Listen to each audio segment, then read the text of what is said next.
My girlfriend declared, "My ex is coming to our party. Be cool, or it's over."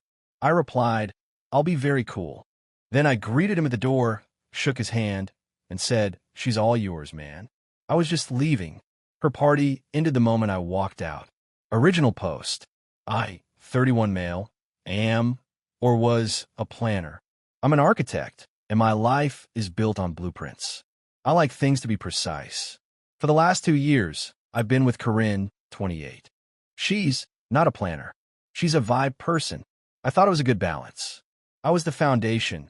She was the chaotic, beautiful facade. We've been living together for about 8 months in an apartment I absolutely love. The lease is solely in my name. I'd signed it before she moved in. I pay about 70% of the rent and all the utilities, which was my choice. I make good money. She's a part-time stylist. It worked. To celebrate, I don't know us, I decided to throw a massive spring party. This wasn't just some kegger. I spent weeks.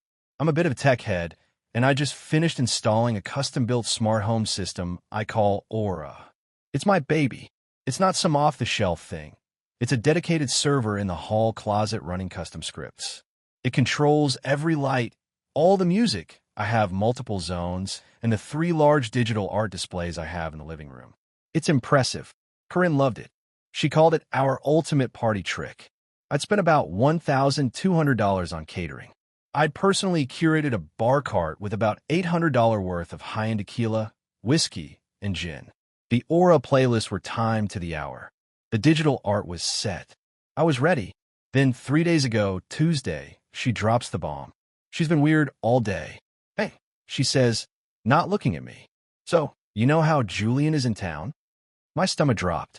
Julian, 29, is the ex. The one she always said was a soul-crushing breakup. The one she swore she was totally over, but whose name still came up way too often. "Yeah," I said, trying to keep my voice neutral.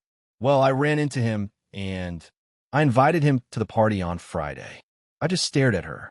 "You invited your ex-boyfriend to our housewarming party? Without asking me?" "God, Alex, don't be like that," she snapped. "It's not a big deal. We're friends. We're mature adults. He wanted to see the new place. It would be weird not to invite him." "I'm not comfortable with that, Corinne.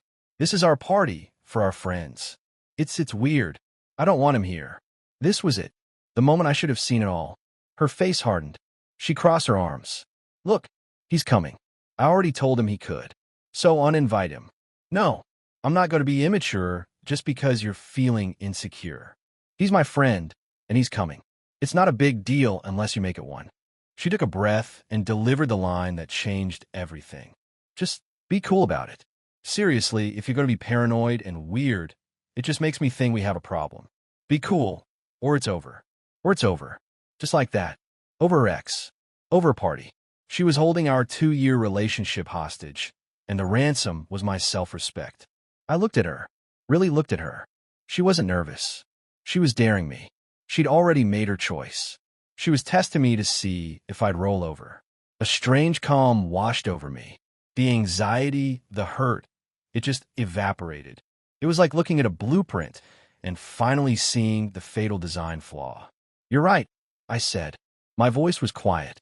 Her expression softened immediately, a smug little smile playing on her lips. "See? I knew you'd understand." "No," I said. "I mean, you're right. I'll be very cool." Friday night. The party. I was the perfect host. My friends, Ben and Will, showed up first. My colleagues from the firm started rolling in. The apartment looked incredible. The Aura system was humming. The ambient lighting was a warm amber. The music was perfect lo-fi hip-hop. The digital art was slowly cycling through minimalist landscapes. The catering was a huge hit. I was charming. I was funny. I made drinks. Corinne was in her element, wearing a red dress that I now realized he probably liked. Around 9 p.m., the doorbell rings. Corinne looks at me, a nervous, warning glance. "Be cool. Don't worry," I said, smiling. "I got it." I walked to the door. There he was. Julian. He's exactly the type you'd expect. Kinda scruffy. Artist vibes. Probably find himself a lot. He looked awkward. Hey, Alex? I'm Julian." I put on my biggest, most welcoming host smile. Julian, welcome. So glad you can make it. Corinne's been dying to see you. I grabbed his hand and shook it. Firmly. Oh, cool. Thanks, man. Great place. Thanks. We love it. Corinne came gliding over, all smiles. Julian, you made it. She gave him a hug that lasted about 2 seconds too long. He kissed her on the cheek. I watched this. The mature adults. And then, I turned to Corinne. My smile was still locked in place. Well, he's here. My job is done. You two have fun. I walked past her and grabbed my jacket from the hook. Her smile vanished. What are you doing? Alex? Stop being dramatic. People are here. I'm not being dramatic, I said, sliding my phone into my pocket. I turned to Julian. He looked completely baffled. She's all yours, man. I was just leaving. Leaving? Corinne hissed. Alex, get back here. I walked out the door. My friends Ben and Will saw the whole exchange. They know me. They knew this wasn't a stunt. As I was walking down the hall, I heard the door open behind me. Alex, what the hell? It was Ben, who was right behind him. It's over, I said. She gave me an ultimatum. I took it. Let's get a drink. Ben looked back at the apartment, where the music was still playing perfectly. Dude, what about all this? Not my party. Not my problem. My other friends, my colleagues, they saw me, the host, leave. Then they saw my 2 best friends leave. The vibe shift was immediate. We got in the elevator. I pulled out my phone. I opened my custom Aura app. I tapped the script I'd written years ago as a joke. System_shutdown_hard.sh. What are you doing? Will asked. Being cool, I said. Back in the apartment, as Ben told me later, was chaos. First, the music just died. Cut off mid-beat. Then, every light in the apartment, all 32 smart bulbs, snapped from warm, ambient amber to their default. 100% brightness, sterile, 400,000 white. Like an operating room. Then, the 3 digital art displays all went black. The entire party, about 30 people, just stood there in dead silence, blinking in the horrible fluorescent-like glare. Corinne, apparently, started frantically tapping at the wall panels, which were now just useless plastic. My friend Ben said Julian just looked around and said, whoa, weird. My colleagues, bless their hearts, saw their opening. Oh wow, look at the time. I have an early morning. I think my cat is sick. Within 10 minutes, every single one of my friends and my colleagues was gone. The party Corinne wanted? It was her, Julian, and about 4 of her girlfriends, standing in a dead silent, blindingly white apartment, with a mountain of rapidly cooling, very expensive catering. My phone started buzzing before I'd even gotten to the lobby. Corinne, turn it back on. Now. Corinne, Alex, you are a childish a-hole. Turn the lights back on. Corinne, you ruined it. You ruined everything. I sent one text back. You told me to be cool or it's over. I chose over. Please have your things out of my apartment by the end of the month. Then I blocked her number, and I went out for whiskey with my real friends. Update 1. 1 week later. The fallout from the party that wasn't was immediate. Ben and Will and I went to a low-key bar, and my phone was just a vibrating brick on the table. Calls from numbers I didn't recognize. Text from her bestie, Alana. Alana, Corinne is crying. You're a monster. How could you humiliate her like that? Alana, she invited one person. You destroyed your whole relationship over one guy. You're pathetic. Alana, turn her internet back on. She can't even watch TV. Ah, yes. The Aura system wasn't just lights and music. It ran through my server, which also acted as the primary router and firewall for the whole network. When I ran the shutdown script, I shut everything down. No Wi-Fi, no Netflix, nothing. The apartment was a dumb box. I ignored them. I spent the weekend at Ben's, decompressing. We ordered pizza, played video games. It was nice, but I knew I had to deal with the apartment. I'm the sole leaseholder. She's a long-term guest. But in my state, after 30 days, she has rights. I had to do this by the book. I unblocked Corinne on Monday, just long enough to deal with logistics. Me, Corinne, I'm serious. The relationship is over. I need you to be out by the 31st. Let me know when you'll be moving your things. Corinne, you can't be serious. You're kicking me out? Over a party? After 2 years? I live here. Me, You don't. You live with me. And now you don't. You're the one who said, or it's over. I just agreed. Corinne, you're a sociopath, Alex. A cold, calculating psycho. You tricked me. Me? Telling you I'd be cool, and then leaving when you disrespected me isn't a trick. It's a boundary. You have 26 days. Corinne, I'm not going anywhere. This is my home. You'll have to evict me. And I'll tell everyone what you did. She was calling my bluff. The problem is, I don't bluff. This is where the entitlement just goes off the charts. Her mother, Daria, called me. Daria, Alex, honey. I just spoke to Corinne. She's an absolute wreck. I'm so disappointed in you. You're a 31-year-old man, and you threw a tantrum like a toddler. Me, Daria, with all due respect, Corinne gave me an ultimatum. She told me to accept her ex-boyfriend or our relationship was over. I accepted her terms. Daria, oh, don't be so literal. She was just upset. You know how she gets. And Julian is a friend. You were just jealous. Now you've made her homeless. Me, she's not homeless. She's living in my apartment, rent-free, with no Wi-Fi.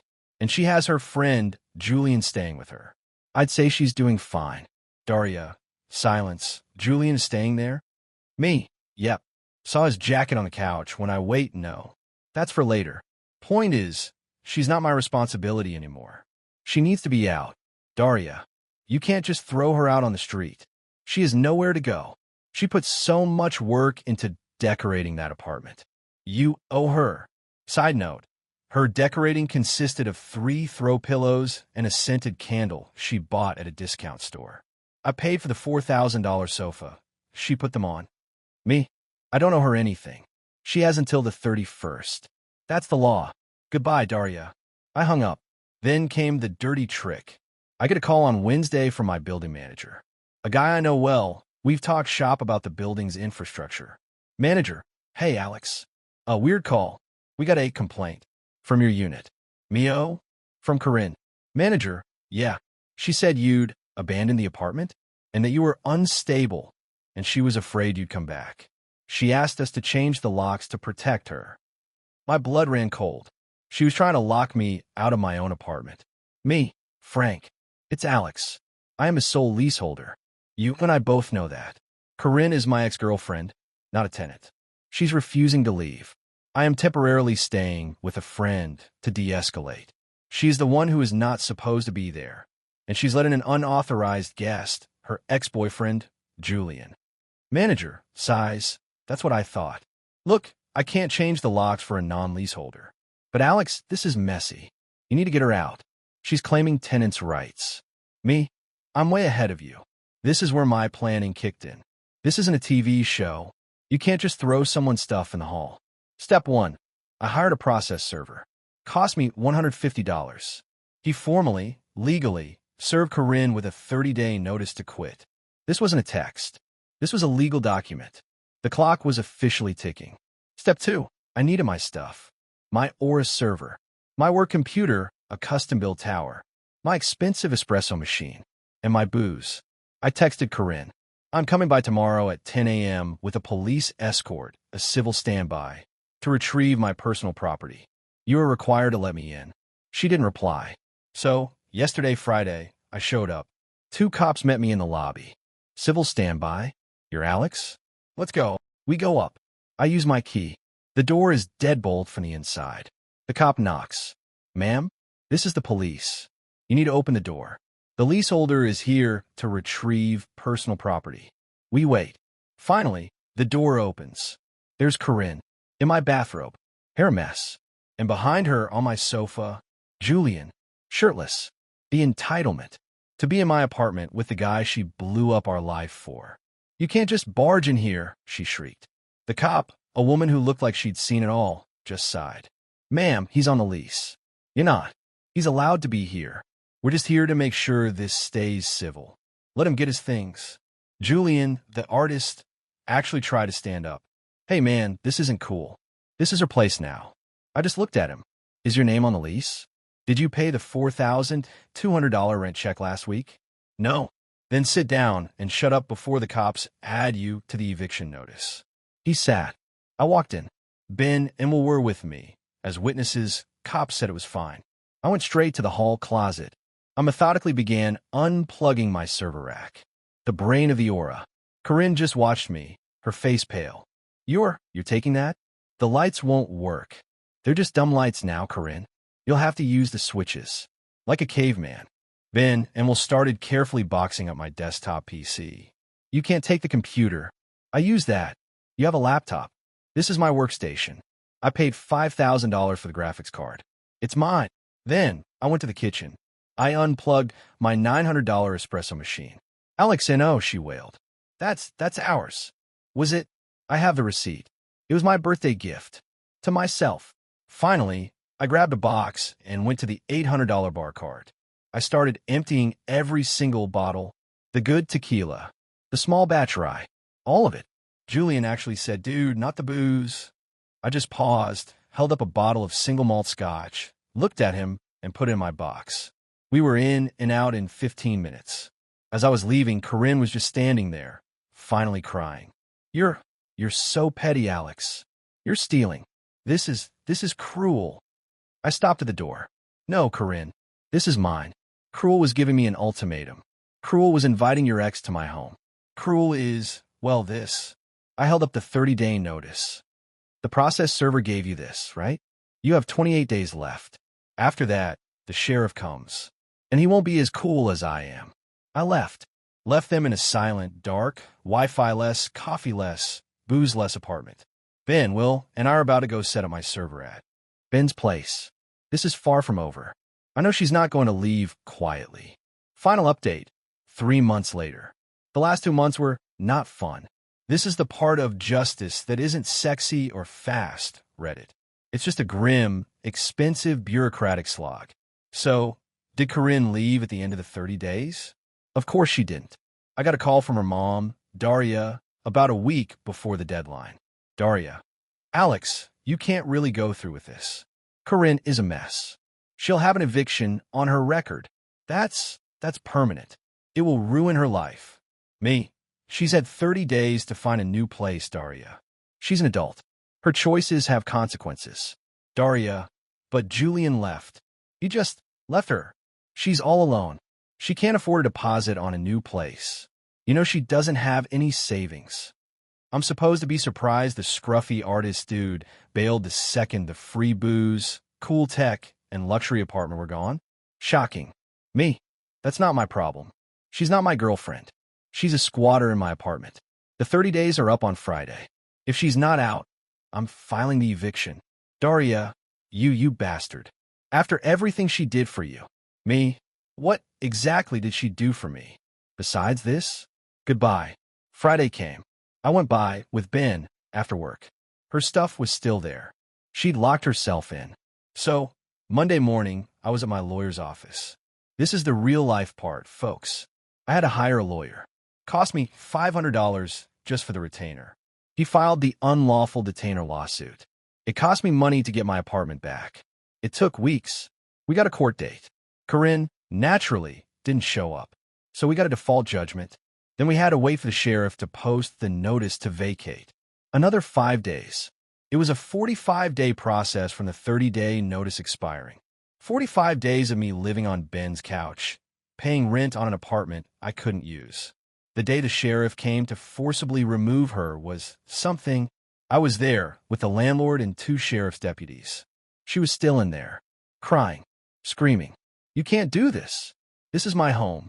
Alex, you're a psycho. You're obsessed with me. The deputies were having none of it. Ma'am, you have 15 minutes to gather your essentials. The rest will be moved to the curb. She just lost it. Full on, screaming on the floor tantrum. They had to physically escort her out. It was pathetic. After she was out, the landlord and I did the walkthrough. And that's when I saw the real entitlement. She and Julian, before he bailed, had been trashing the place. It wasn't just messy. It was malicious. They had taken a knife or a key and scraped long, deep gauges into the hardwood floors. They had poured what looked like red wine all over my $4,000 sofa. It was ruined. They had taken a hammer to the digital art displays I'd left on the wall. They were hardwired. I couldn't take them. Smashed. In the kitchen, they'd dumped an entire bag of flour and coffee grounds into the sink drain and run the water, creating a concrete-like clog. Total damages. The landlord's guy estimated around $11,000. My sofa was another $4,000. I just stood there. I wasn't even angry. I was cold. On the kitchen counter, under a half-empty fast food bag, was a note. Hope it was worth it, you psycho. You ruined my life, so I ruined your sanctuary. You'll die alone. That note was the best $150 I ever spent. I gave it to my lawyer. So, here's the justice part. It's not fast. It's methodical. Part 1. The landlord. He was livid. He used my security deposit, which I paid, for the repairs, and then immediately went after Corinne and unnamed occupant John Doe, a.k.a. Julian, for the remainder of the $11,000 in damages. He had my witness testimony and the police report. Part 2 me. I took the receipt for my ruined sofa. I took the photos from the walkthrough. I took the receipts for the lawyer, the process server, and the court filing. I filed in small claims court for the maximum amount, $10,000. She was served, again, at her mother's house, where she'd been forced to move back in. We had our court date last week. She showed up with Daria. She tried to lie. Corinne, Your Honor, he's abusive. He locked me out. He stalked me. He turned off my heat. The heat was gas. It was never off. Judge, ma'am, I have the unlawful detainer judgment right here. It says you were removed by the sheriff. Let's talk about the damages. Corinne, it was already like that. He's just trying to get money from me. He's rich. He's an architect. I have nothing. Me, calmly, Your Honor, here are 30 time-stamped photos from the party on date showing the apartment in perfect condition. Here are the photos from the walkthrough with the sheriff's deputies. Here is the receipt for the $4,000 sofa. And here is a lovely note she left me, admitting to the damage. I handed the judge the note. He read it. He looked at Corinne. Judge, I ruined your sanctuary? Ma'am, did you write this? Corinne turned white. I won. Judgment for the full $10,000. So the fallout. Corinne has an eviction and a small claims judgment on her public record. Her credit is shot. She'll be lucky to rent a garage apartment. She's 28, living in her childhood bedroom with her enabling mom, and I've already filed the paperwork to garnish her wages from her stylish job. It'll take me years to get that $10,000 back, but I'll get it, $150 at a time, for years. Julian, the landlord, and I both named Julian in our suits. The eviction is on his record, too, as an unauthorized occupant who was party to the damages. I heard he moved back to his hometown, his artist career over. Me, I'm at my legal fees and the hassle. The sofa is gone. I'm not replacing the Aura system. I'm kind of enjoying the silence. I'm using dumb light bulbs. It wasn't a clean win. It was a messy, expensive, and stressful extraction. But I'm free. She thought she had all the power. She thought I was a doormat she could issue ultimatums to. She thought I'd be cool and let her walk all over me. She wanted to see if I'd blink. I didn't. I just stepped aside, and she fell right into the hole she dug for herself.